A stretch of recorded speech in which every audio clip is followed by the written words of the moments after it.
नमस्कार, आर्या न्यूज देख रहे हैं आप और मैं आपके साथ अलका सिंह। बुलेटिन की शुरुआत करते हैं। ओडिशा में एक और ट्रेन हादसा हुआ है। ओडिशा के बरगढ़ में मालगाड़ी हादसे का शिकार हो गई। मालगाड़ी की 5 बोगियां पटरी से उतर गईं और मालगाड़ी में चूना पत्थर लदा हुआ था। इसके 5 डिब्बे बरगढ़ में पटरी से उतर गए। हालांकि हादसे में किसी को भी कोई नुकसान नहीं पहुंचा है। पुलिस ने मौके पर पहुंचकर जांच शुरू कर दी है। ईस्ट कोस्ट रेलवे का भी हादसे पर बयान सामने आया है। रेलवे ने बताया कि निजी सीमेंट कंपनी द्वारा इस मालगाड़ी को चलाया जा रहा था। ये नैरो गेज साइडिंग पर चल रही थी। कंपनी द्वारा ही rolling stock engine, wagon, train track समेत सभी बुनियादी ढांचे का रखरखाव किया जा रहा है।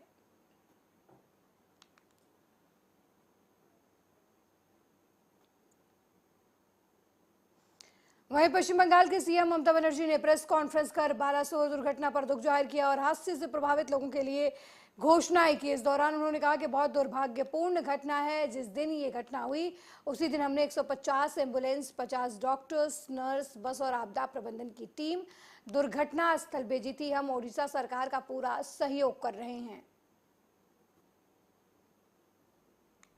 কেউ একটা রটিয়েছে, আমার মনে হয় এটা গভর্নমেন্ট অফ ইন্ডিয়াও করতে পারে, কারোর থ্রুতে রেল মিনিস্ট্রিও করতে পারে, ভাজপাও করতে পারে। তাতে তারা একটা বিরাট লিস্ট দিয়েছে। আমার সময় নাকি 3300 কত মারা গেছে, নীতিশের সময় কত 2000 কত মারা গেছে, লালুর সময় মারা গেছে, এইসব নিয়ে। তারা কি একবারও ভেবেছেন যে আমার সময় যে রেলটাকে আমি মডার্নাইজ করে দিয়ে এসেছিলাম, আজকে সেটার জন্যই কিন্তু অ্যাক্সিডেন্ট অনেকটা মানে কমেছে। Manned level crossing, new signal system, anti collision device, এগুলো আগে ছিল না। তা সত্ত্বেও যে ইনফরমেশন তারা দিয়েছে, this is a wrong information. আমি তো এখন রেল মিনিস্ট্রিতে নেই, ন্যাচারালি আমার কাছে তো সব ডকুমেন্টও নেই। আমি যেটুকু পেয়েছি আমি রেফারেন্স উইকিপিডিয়া থেকে আমি জোগাড় করেছি। তাতে 2/12/2000 একটা অ্যাক্সিডেন্ট হয়েছিল হাওড়া অমৃতসর মেল। তখন অ্যান্টি কলিউশন ডিভাইস ছিল না, তখন ম্যান লেভেল ক্রসিং ছিল না। 22/6/2001 ম্যাঙ্গালোর একটা অ্যাক্সিডেন্ট হয়েছিল, 52 জন মারা গিয়েছিল। পুরী 10-21 জন মারা গিয়েছিল মথুরা এক্সপ্রেস গোয়া।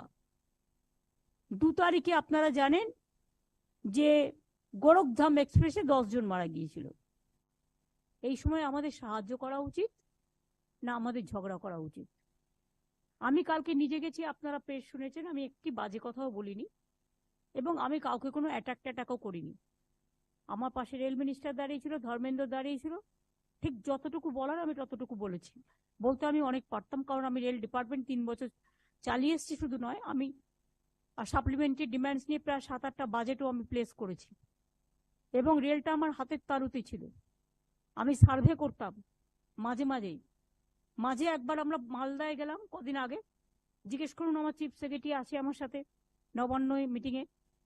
আমি এদের বলতে গেলাম আমাদের অফিসারদের যে দেখো, ধাক্কা খেতে খেতে যাচ্ছি, তার মানে হচ্ছে মেনটেনেন্স নেই। নিচে যে পাথরগুলো থাকে, ব্যালাস্ট গুলো দেয়, মাঝে চেঞ্জ করে, সেগুলো নেই। সিগন্যালিং সিস্টেম কেউ দেখেই না আছে কিনা, আদৌ খারাপ হয়ে গেছে, চলছে ভগবানের দয়ায়। অ্যান্টি কলিউশন ডিভাইস ছিল না কেন? করমন্ডলের মতো একটা নামকরা ট্রেন, ইভেন যশবন্তপুর, ব্যাঙ্গালোর, এগুলো সব নামকরা ট্রেন। অ্যান্টি কলিউশন ডিভাইস কেন করেছিলাম? দুটো ট্রেন মুখোমুখি যাতে আসতে না পারে। একটা ট্রেন আসতে দেখলেই ওই কলিউশনটা অটোমেটিক্যালি ট্রেনটা থেমে যাবে।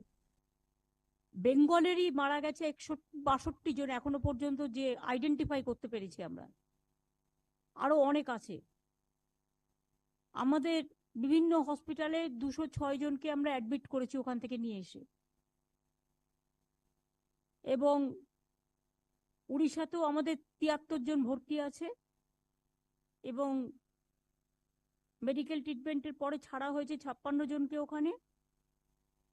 এবং নম্বর অফ আনআইডেন্টিফাইড ডিজিজ 182। এখনো পর্যন্ত তাদের ফটো, কোড সবই আমরা শেয়ার করেছি অল ডিস্ট্রিক্টে। তাদের কেউ আইডেন্টিফাই করতে পারছে না। প্রায় 182 জনকে। एवं जितना स्टेशन आप देखते हैं आज नया नया बन रहा है, जैसे दक्षिणेश्वर का आदर में, अजमेर का आदर में, सब मैंने करके आया। कामाख्या का आदर में जितना भी मेट्रो ट्रेन, अगर आप पूछे मुंबई रेलवे विकास कॉर्पोरेशन कौन बनाया था, हमारा टाइम में हम बने था। दिल्ली मेट्रो हम नहीं रहने से होता ही नहीं, इतना झगड़ा अंदर में था। मैंने 2 दल के बैठ के मिटा के, शिलाजी तब चीफ मिनिस्टर था दिल्ली का और हम थे, हम लोग दोनों मिलके उसको उद्घाटन किया था। उसी के लिए आज दिल्ली ट्रेन है। जब कोई देश में कोई डिजास्टर होता है तो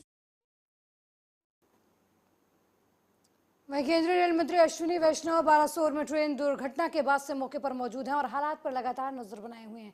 हालात के बारे में बात करते हुए इस दौरान अश्विनी वैष्णव ने कहा कि अब तक 3 गाड़ियां जा चुकी है और रात से करीब 7 गाड़ियों के जाने की योजना बनाई है।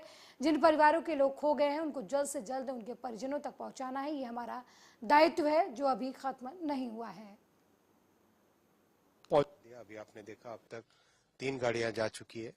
टोटल रात में करीब 7 गाड़ियां प्लान्ड है और एकदम नॉर्मलाइजेशन की तरफ ले जाना है। और बहुत ही संवेदना के साथ जिन परिवारों के मेंबर्स खो गए उनको किसी न किसी जल्दी से जल्दी उनके पास उनके परिवारजन पहुंचे, ये हमारा दायित्व अभी खत्म नहीं हुआ है।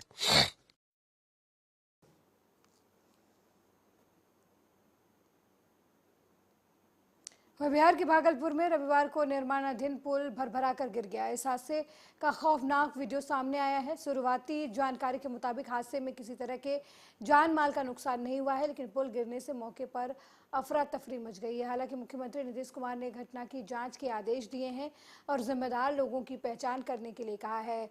खगड़िया अगवानी सुल्तानपुरगंज के बीच बन रहे पुल के टूटने का वीडियो सामने आया है।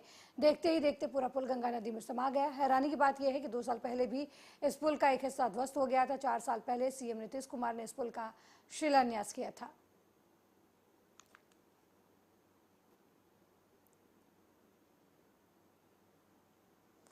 वहीं बिहार के भागलपुर में रविवार को निर्माणाधीन पुल भरभराकर गंगा नदी में गिर गया। शुरुआती जानकारी के मुताबिक हादसे में किसी तरह के जानमाल का नुकसान नहीं हुआ है। बताया जा रहा है कि 4 साल पहले नीतीश कुमार ने इस पुल का शिलान्यास किया था। इस पुल की लागत 1700 करोड़ से थी। जो बता दें कि इस पर सीएम नीतीश कुमार ने अपनी प्रतिक्रिया दी है। देखें उन्होंने क्या कुछ कहा। भागलपुर में जो हुआ है, अभी कुछ समय पहले एक बार और हुआ था, तो उसी समय हमने कहा ऐसा क्यों हुआ है, और जबकि हम इसको बनाने के लिए हमने बहुत पहले तय किया था। हमने 12 में ही देखा और 14 से काम शुरू हुआ। अब जिसको भी दिया गया है एजेंसी, अब इतना देर क्यों हो रहा है? और एक गिर गया था तो उस समय भी हमने कहा था, 1 साल पहले की बात है। अब फिर जब 2 हो ये फिर गिरा है, कल ही हमको पता चला है, तो तुरंत हमने विभाग के सब लोगों को कहा कि जाकर के देख लीजिए और तुरंत एक्शन लीजिए। ये कोई तरीका नहीं, अब तक तो हो जाना चाहिए सर जी। बहुत हो गया है, देर हुआ है, तो काहे के लिए ऐसा कोई होता है, एजेंट कोई बना रहा है, इतना देर क्यों कर रहा है? उसको बड़ा तकलीफ हुआ, इसलिए हमने कह दिया कि उसको तत्काल देखिए। और ठीक नहीं बना रहा है तभी गिर जा रहा है भाई। इसका मतलब उसको तो और मजबूती से बनना चाहिए था, बन करके और तैयार हो जाता, लोगों को कितनी खुशी थी। हम कितना पहले जा करके एक चीज को देख करके कराए हुए, लेकिन जो नहीं हुआ हमको बड़ी तकलीफ है। और अब डिपार्टमेंट अब इस बात को देख लेगा। हमारे उप मुख्यमंत्री को भी ये चीज की मालूम जानकारी है कि सब लोग उसको जल्दी से जल्दी, जो नहीं करेगा वो अपनी तरफ से जितना भी जल्दी हो सकता है उस काम को कराने का हम लोग की इच्छा है। बिल्कुल कह तो रहे, कल ही तो हम बोल दिए हैं। जैसे ही हमको खबर जैसे ही मिला वैसे ही तुरंत हमने सबसे बात किया। इसलिए नहीं, वो एक्चुअली 12 को जो करने वाले थे तो उसमें मैक्सिमम लोगों का समर्थन आ गया था, लेकिन एक का, और हम इनको तो कर दिए थे कांग्रेस वाले को, तो वो अभी देख रहे थे तो उनका रिपोर्ट नहीं आ रहा था। एक का और आ गया था कि सर 12 को तो हम नहीं रहेंगे। फिर कल भी हमारी बातचीत हुई है तो युवा का भी अब 12 छोड़ दिया जाए। फिर हमने कांग्रेस पार्टी को कहा है कि आप लोग भी बात कर लीजिए और देख लीजिए, उसके बाद का जो डेट तय होगा तब तो 12 वाला नहीं होगा। 12 वाला नहीं, उसके लिए कि बात पटना में समझिए, देखिए बात ये है कि सबको हेड को आना है। आप कोई दूसरा रिप्रेजेंटेटिव आएगा ये ठीक नहीं, तभी ना, इसलिए नहीं, बाकी सब लोग दूसरे सब पार्टी के लोग भी कहने लगे कि मान लीजिए कि उसके तरफ से कोई दूसरा आवेगा, ये अच्छा नहीं रहेगा, क्योंकि कांग्रेस पार्टी बारे में चर्चा होने लगी कि उनके हेड नहीं आएंगे, उन लोगों का क्या दूसरे आ जाएंगे, तो सब लोग कहने लगे कि नहीं साहब ये ठीक नहीं होगा, तो आना चाहिए। तो कल हम कह दिए उनको कि ऐसा नहीं, कोई दूसरा दिन होगा, तो जो कोई डेट तय होगा तब फिर बताएंगे। 12 वाला इस महीने में सर, नहीं, अब तो सबकी इच्छा से हम तो चाहेंगे इसी महीने में, और ये भी चाहेंगे कि जल्दी से जल्दी हो, तो उस लोगों का आ जाएगा तब तो देख लेंगे, तभी बताएंगे।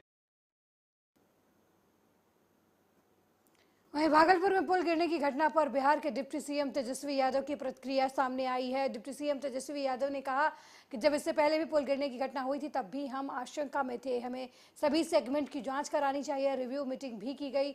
आईआईटी रुड़की ने 30 अप्रैल 2022 में पुल गिरने का कारण आंधी तूफान बताया था। हमें इसके डिजाइन में पहले से ही फॉल्ट नजर आ रहा था, इसे पूरे तरीके से ध्वस्त करके फिर से कार्य शुरू करने का हमारा निर्णय था।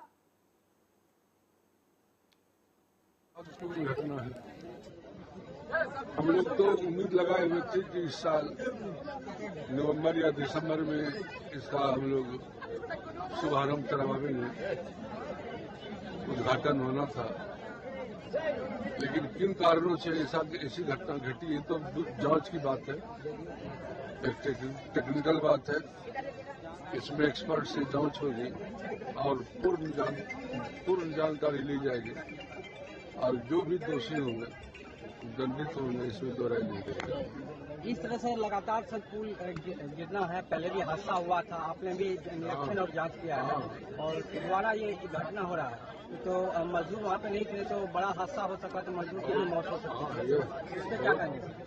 हम इसमें कहना चाहते हैं कि इसकी पूरी जांच जब तक नहीं होती, देखिए हम लोग टेक्निकल एक्सपर्ट कुछ तो गड़बड़ी है, इसमें दो राय देंगे, उसका जांच कराया जाएगा एक्सपर्ट टीम से कि काहे ऐसा हुआ है। तो ऐसे लिस्टेड पुल को क्या बैंड लगना चाहिए, क्या कहेंगे? इस पर अभी हम क्या प्रतिक्रिया दें, इस पर प्रतिक्रिया तो हमारे जो बिहार से एक्सपर्ट आएंगे वो देंगे। फोकस करूंगा, आपको बताना चाहूंगा, जैसा कि माननीय उप मुख्यमंत्री जी ने कहा, जो घटना 30 अप्रैल को हुई थी पियर नंबर 5 और 19 सेगमेंट्स गिर गए थे, और जब हम लोगों ने आईआईटी रुड़की के साथ को वर्क ऑर्डर दिया काम कराने का, तो उसी समय हम लोगों ने यह भी निर्णय लिया था कि अगर एक पियर पर इस तरह का कंप्लेन है और दिख रहा है, तो जो स्पैन्स बन चुके हैं, 4 स्पैन रेडी थे, जिसमें आज वो 3 स्पैन गिरे हैं। इसीलिए ये जो पॉइंट था टर्म्स ऑफ रेफरेंस, हम लोगों ने आईआईटी रुड़की को, जो सिविल स्ट्रक्चर के लिए बेस्ट है देश का, उनको हम लोगों ने रिक्वेस्ट किया था कि आप पियर नंबर 5 तो गिरा, साथ साथ बाकी का भी आप जांच कर लें। और वो रिपोर्ट, ये जो पहला रिपोर्ट आया, इस रिपोर्ट के आधार पर हम लोगों ने पूरे 54 सेगमेंट पियर नंबर 5 के तोड़वा दिए, और बाकी जो स्पैन थे उसकी जांच चल रही थी।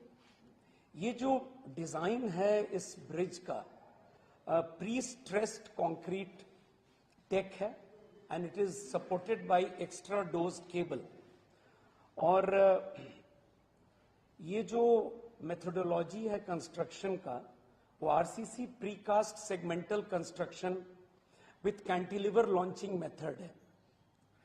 तो इसको भी ध्यान में रखकर, और ये माननीय मुख्यमंत्री जी का one of the dream project है,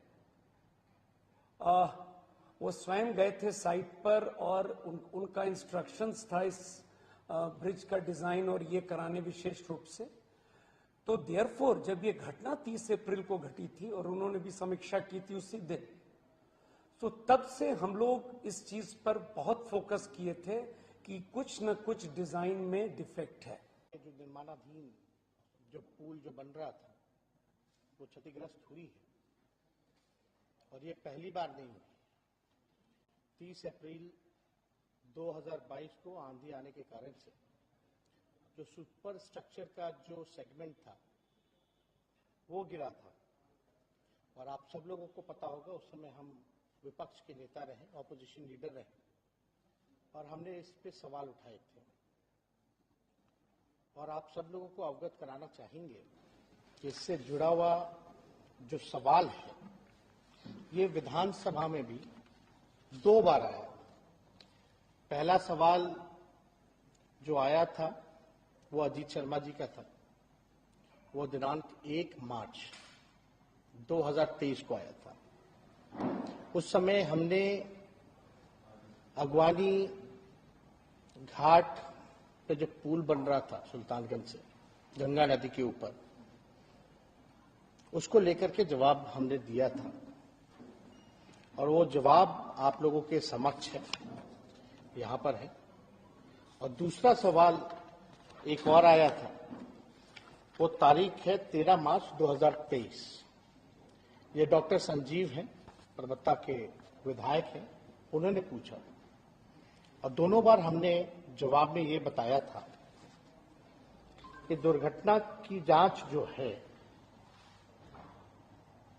प्रतिष्ठित संस्थान आईआईटी बॉम्बे, आईआईटी रुड़की एवं एनआईटी पटना के विशेषज्ञ प्रोफेसर द्वारा कराया जा रहा है ताकि जो कारणों का सही पता लग पाए। और आप सब लोग जानते हैं स्ट्रक्चरल में जो बेहतर संस्थान जिसको माना जाता है वो आईआईटी रुड़की को माना जाता है।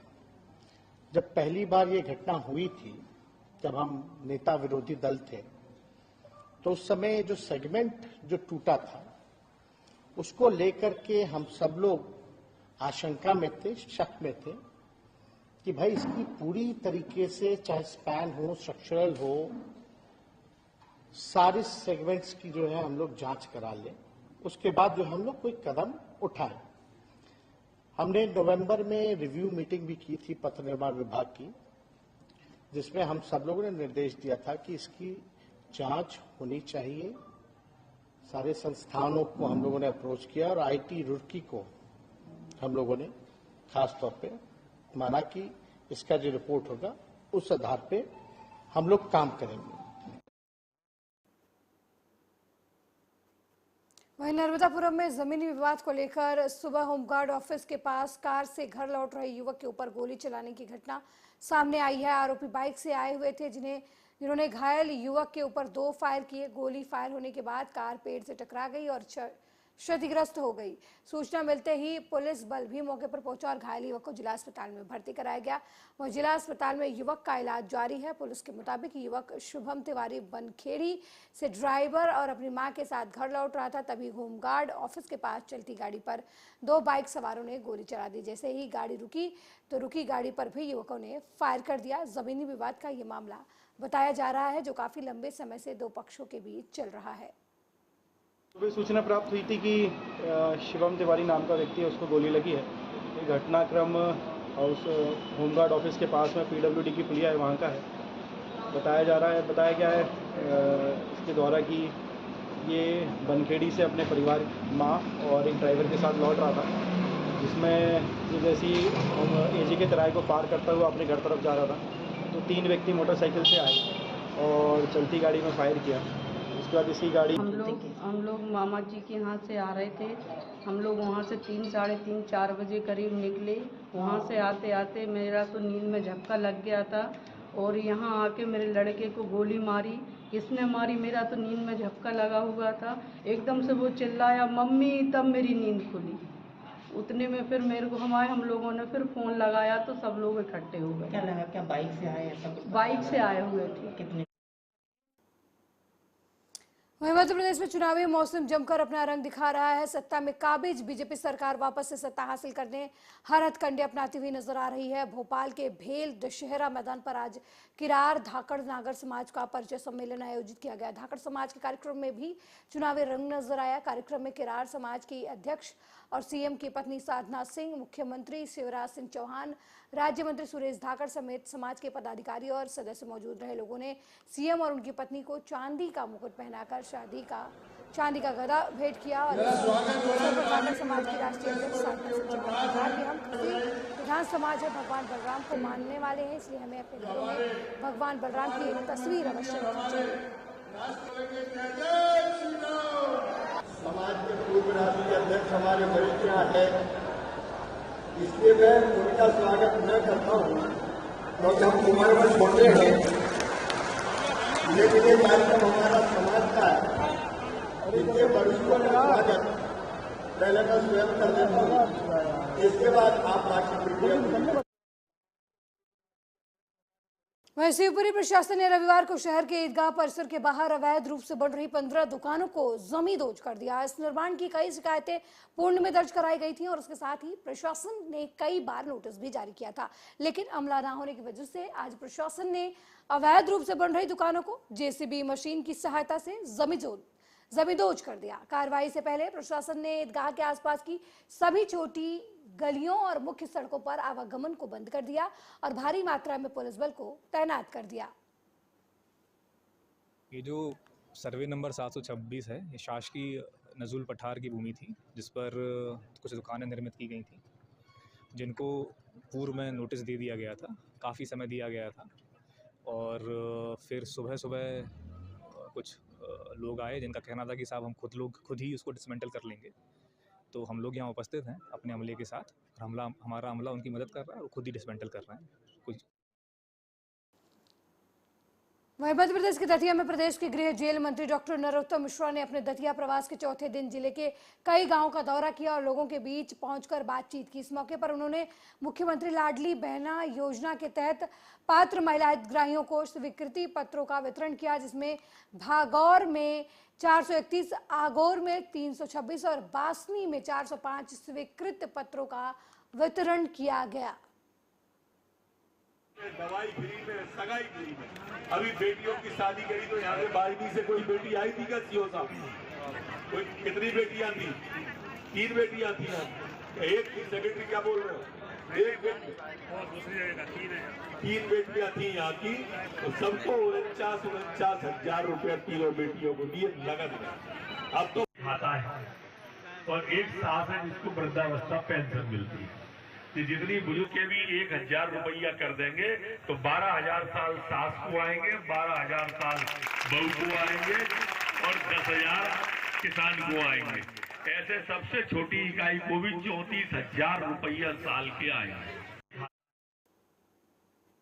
इस बुलेटिन में मेरे साथ फिलहाल इतना ही। देश दुनिया की तमाम खबरों को देखने के लिए देखते रहिए आर्या न्यूज। नमस्कार।